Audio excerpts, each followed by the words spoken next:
Saudara, pemerintah Kabupaten Nagan Raya menyalurkan bantuan sembako ke tingkat kecamatan. Bantuan untuk masyarakat terdampak COVID-19 tersebut diserahkan langsung oleh Bupati Nagan Raya di halaman kantor Camat Kuala. Berikut informasi selengkapnya. Bantuan sembako untuk warga yang terdampak COVID-19 mulai disalurkan pemerintah Kabupaten Nagan Raya.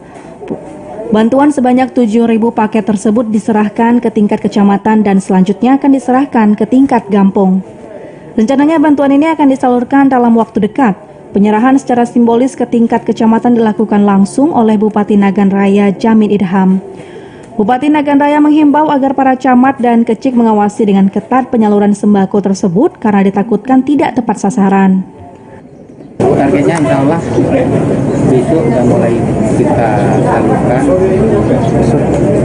Ya, yang jelasnya besok kita sudah mulai salurkan ke desa dan desa melalui kantor camat.